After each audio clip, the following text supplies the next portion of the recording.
Itong ulam namin, fish. Ayan. And mag-fried ako. Ito, ilaan ko sa akin. Iprito ko siya. Itong isa.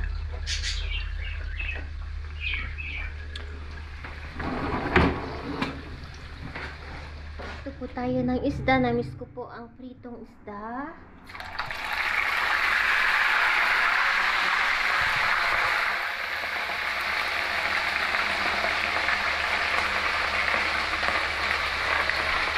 Yung isda natin ba?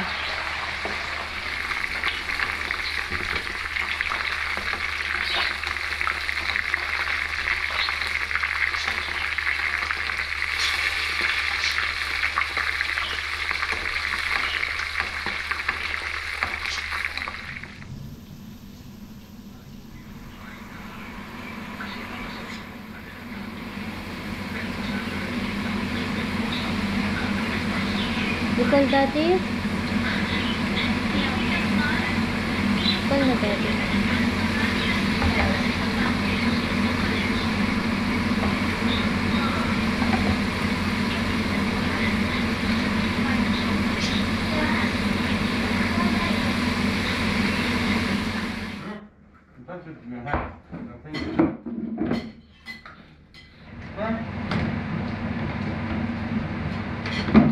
There you go. You want to add fish? Huh?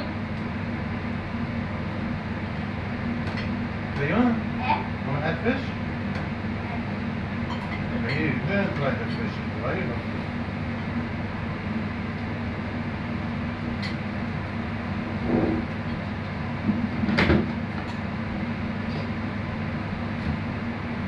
Good, but it's scary.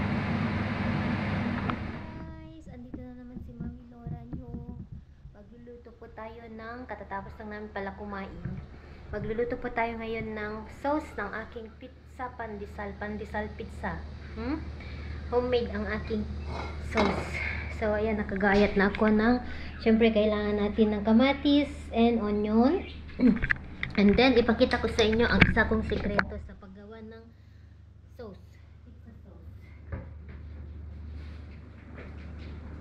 Ito po ang aking ginawang last summer. Kita nyo ba? Ito yung tomato, dried tomato. Hindi ko mabuksan, wait. Ayan, nabuksan na siya. Ayan, kita nyo ba?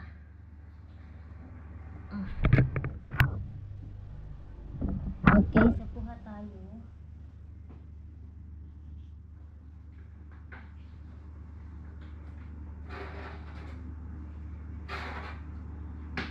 Ipakita ko sa inyo kung paano ko gumawa ng sauce ng aking pizza. Ito yung direnay ko last summer na tomato, Roman tomato.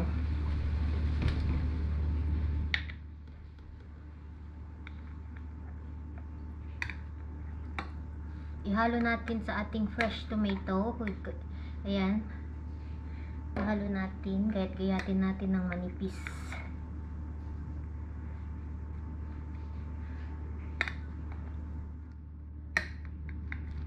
Naubos na.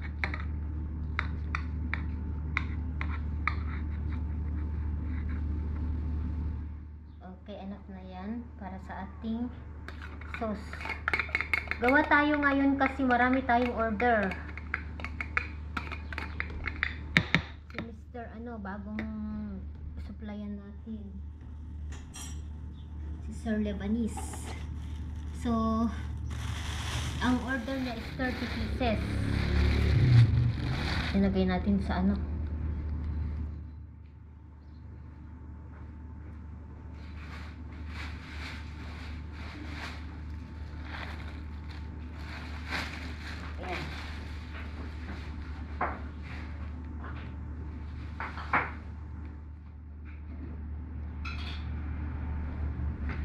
So, lutuin na natin bago kami magsimba para mamaya ready ng ating pizza sauce.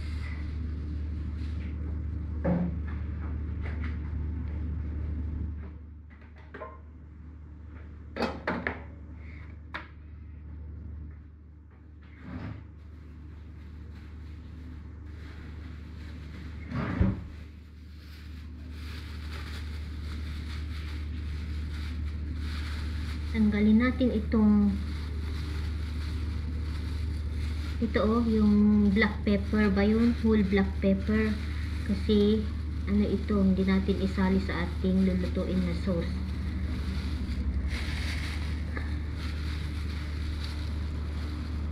Hindi ko siya lalagyan ng bawang ang aking sauce kasi may bawang na matapang na itong aroma ng aking kamatis. So okay lang na wag nating lagyan ng bawang. Laso na lang ang ilalagay natin kasi na-preserve ito ng spices, yung mga oil, olive oil, alam nyo, may har pa siya, black, yung red bell pepper, hot pepper pala. So hiwa-hiwain lang natin ito ng maninipis and then ihalo natin mamaya sa ating gagawing sauce na pizza. Yan.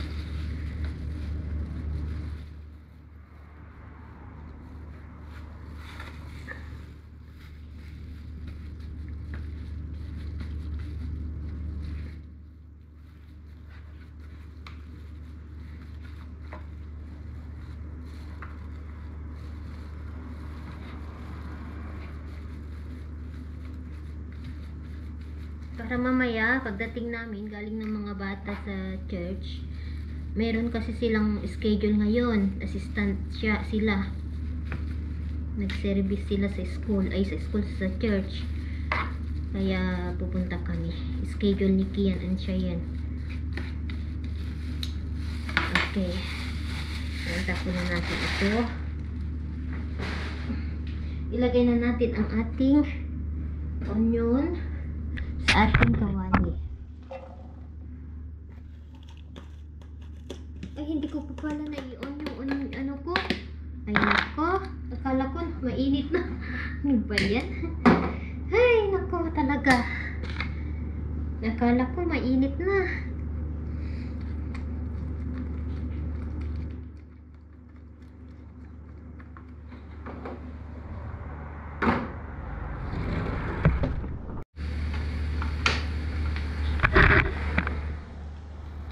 Lagyan natin konti lang ng salt kasi itong ginawa kong kamatis may salt na siya.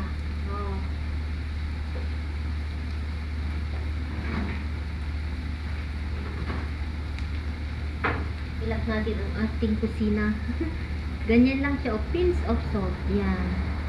Tama na ito, hindi ko na siya dagdagan kasi ayaw ko na maalat ba yung sauce natin. Bango-bango. Amoy laso na. Nasakto. Maluluto na ito. Mag-shower na ako. Naka-shower ng mga bata. Ako na lang ang hinihintay. Hilang aga pa naman.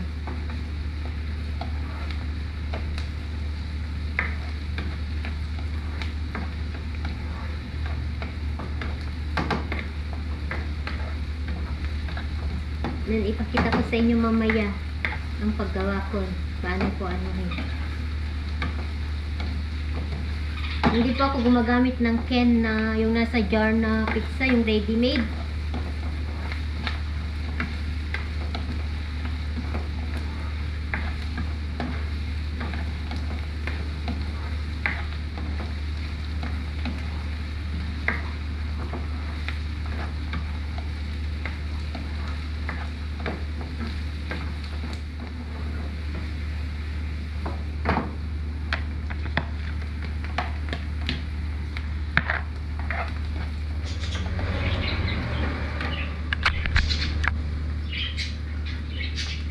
So, ganyan yung onion ko, hindi siya masyadong sunog. Caramelize lang siya. Ayan. And then, lagay na natin ang ating dried tomato. Then, unahin natin para mas lalong magbigay ng sauce.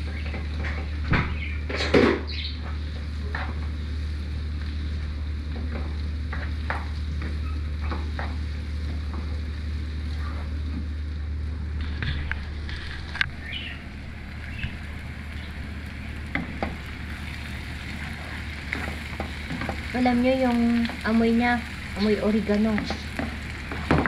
Kasi na-preserve siya.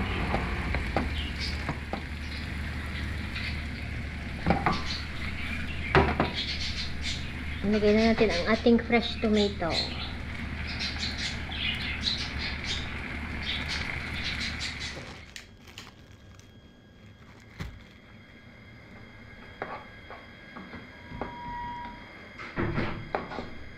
Hi guys! So ayan, lagyan natin ng ating sauce ng sugar. Brown sugar ang gamit ko.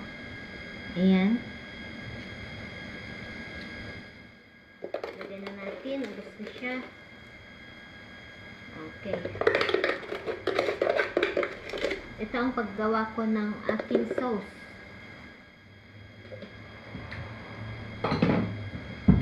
And then, lagyan natin ng basil leaves, yung dry. Tapos, oregano. Oregano na dry.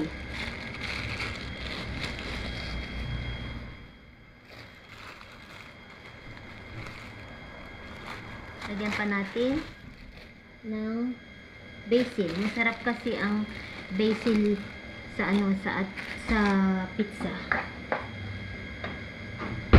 Lagyan natin ng black pepper. Tignan nyo ba yung niluluto ko? Black pepper. Hindi ko nalalagyan ng salt kasi meron na tong salt. So, hayaan lang natin na ano siya, yung sauce. Hindi ko siya nilagyan ng tubig. Bango-bango ng amoy, guys. Hindi pa ako nakaligo. Maliligo na ako kasi pagdating ko galing kami sa simbahan, diretso na ako mag-bake kasi marami akong gagawin ngayon. Marami akong lulutuin. 2 salang ang gagawin ko.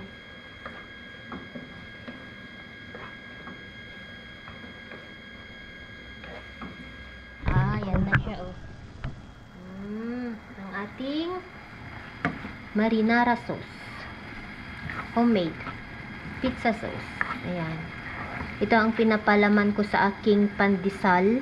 Nilaglagyan ko siya ng pizza cheese. Ang tawag ito, mozzarella ang nilalagay kong cheese. Wala po akong hinahalong ibang toppings. Basta ito lang siya and cheese. Enough na. Okay. Done. 5 minutes. Maluto lang yan ng 5 minutes and then finish na ako. Mag-shower na ako and pupunta kami sa church. Okay. Maya ulit, guys. Hi, guys. Ipakita ko lang sa inyo yung ginawa kong pizza sauce.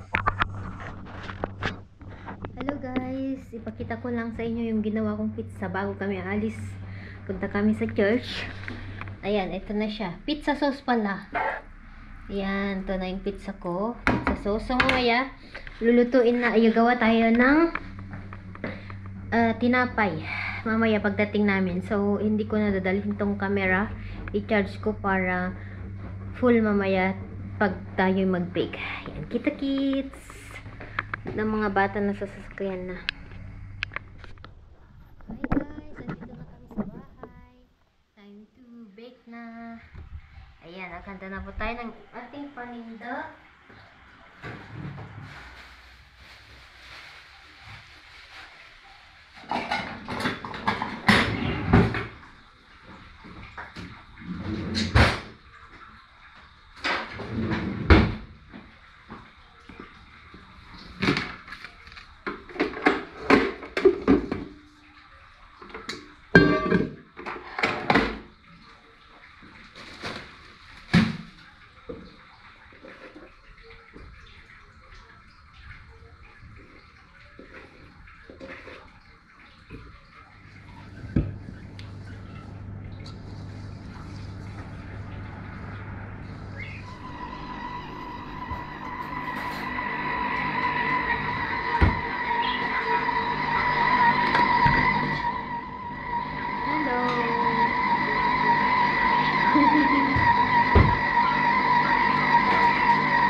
Wiper. This one. I have the wiper. This one.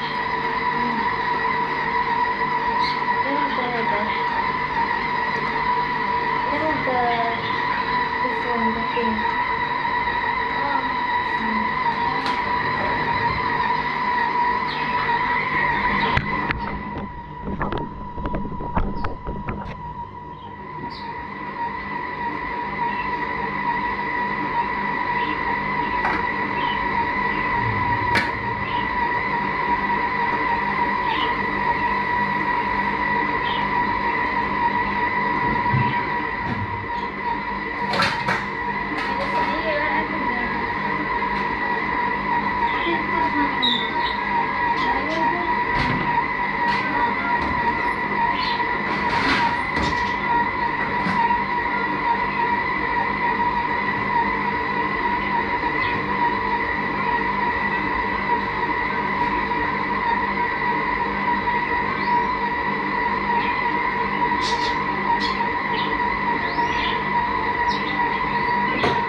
Na pizza, 10 na pizza, Spanish, Satar, and cheese.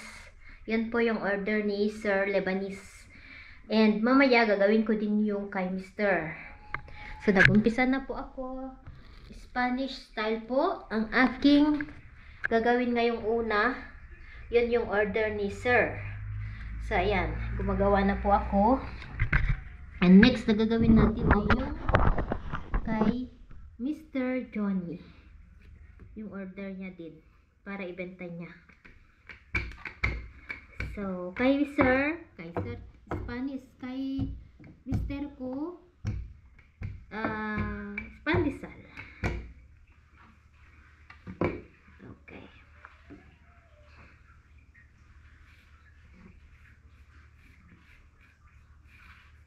Walang pasok ang mga bata bukas, kaya gising pa sila. Hayaan ko lang, wala naman silang gagawin. Dahil yung weather nga dito guys, malamig. Yung galing ata sa North Pole, yung lamig nito sa Lebanon. Late winter na nga kasi nung January, mainit dito.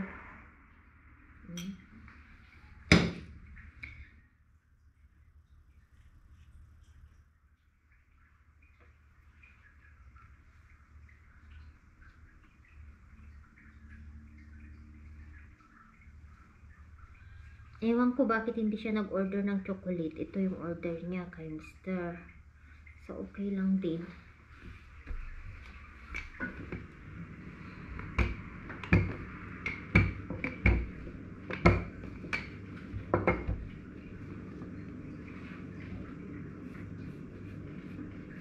Gusto ni Mr. itong Spanish, yung style niya. You need something? Huh? You want something? You're thirsty. Yan, close the door. Hi guys, ipakita ko sa inyo kung paano ko gawin ang aking pizza Spanish. Nilagyan ko na siya ng ito, yung ginawa nating sauce. Nilagyan ko ng mozzarella. Yun lang yung ilagay kong filling, wala nang iba.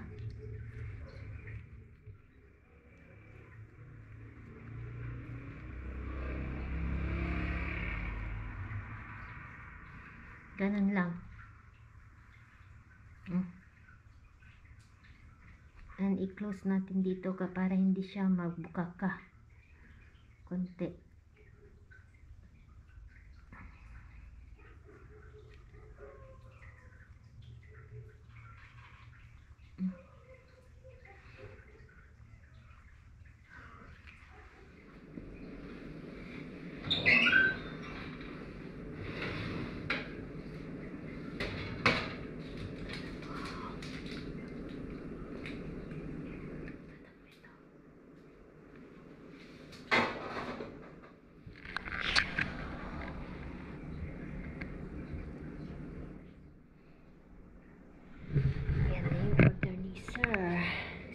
Spanish.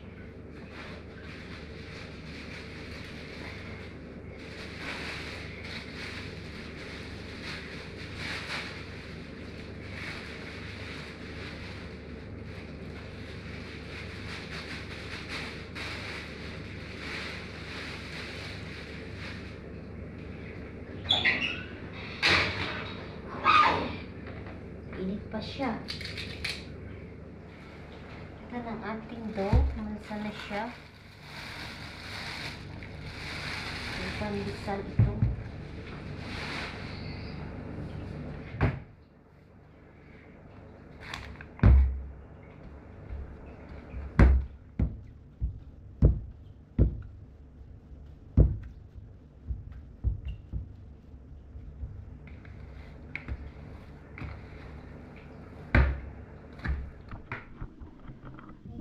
Ito na yung order ni Sir.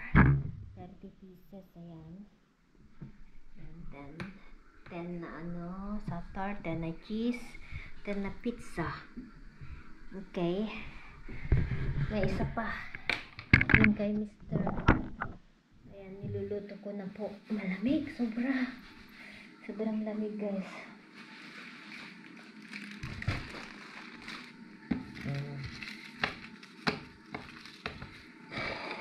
Yan. Meron pa tayong gagawin yung para kay Mr. Ay, nako. Ganyan talaga. Tis-tis lang. Ayan, nakalagay na sa plastic. Ayan. Malambot siya after, kahit nasa plastic siya, kahit maghapon ito. Kahit the next day, malambot po siya.